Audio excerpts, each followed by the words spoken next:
Welcome back. This is part 2.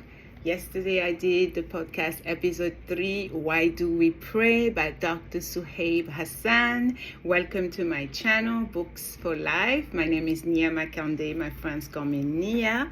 I'm a New York bestseller author.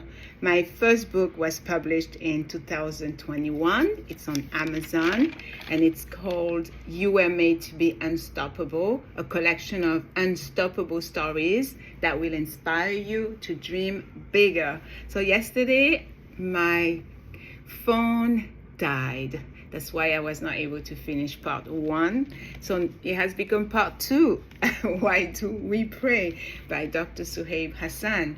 So I'm going to start exactly where the video stopped last night. It stopped when I was mentioning community and unity, meaning regular congregational praise, like the Friday or Jumu'ah praise that create a sense of community and unity among Muslims. So I said a few things about the beauty of praying 5 times a day and how it changes a person's life. So I made sure to give you some key points to summarize the subject of praise according to Islam teaching. So the number 1 was connection with God, the Creator, Allah. Number 2 was spiritual discipline, because it provides us with a structural practice of worship.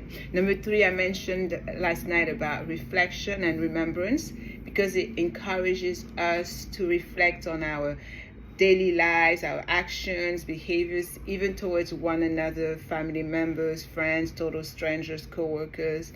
And now let's move on to number 4, community and unity.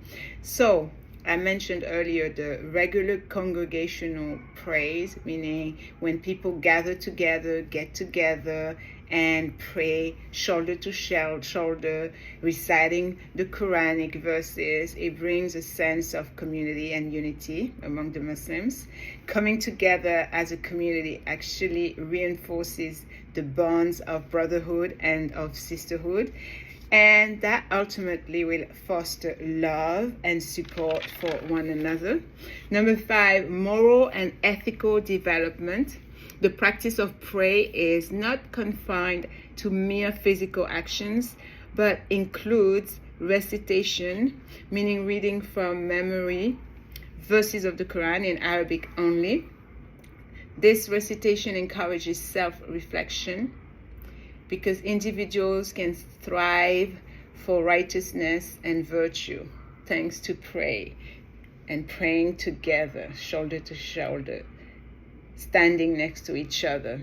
Oh, by the way, the Quran is in Arabic only, and the Quran means recitation in English. Quran means recital or recitation, meaning that which is recited, repeated verbally, constantly.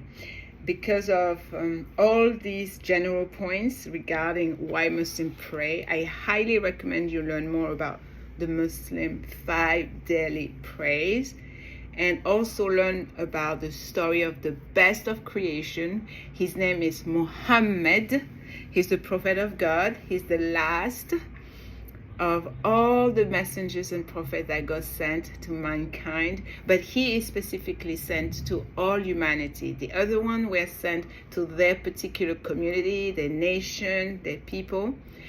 But Prophet Muhammad, peace and blessing be upon him, was sent for everyone: white, black, Chinese, yellow, in between, Russian, Italian, Spanish, Portuguese, French, Polish, Chinese, Japanese, Latinos, everyone, male and female, even the demons that we call jinns.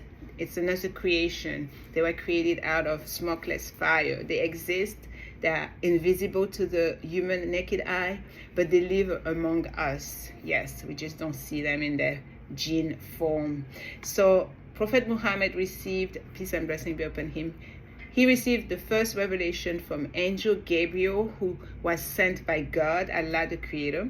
So Angel Gabriel visited the Prophet when he was 40 years old. He was inside a cave called cave Hira in Mecca, Saudi Arabia. And he was just there meditating, just being by himself, thinking about creation, the universe, God. And out of nowhere, Angel Gabriel just appeared in front of him, shook him strongly, and told him, read. So he was so startled and like, I cannot read. And the angels repeated, read. And he said again, I don't know how to read. And the angel said again, read.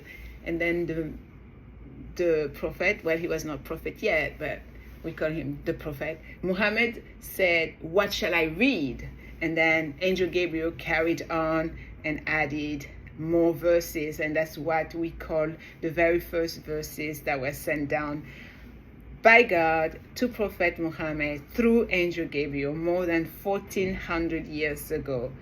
I really want you to learn more about it. I'm sure it will provide you with further insights and a new perspective about Islam altogether.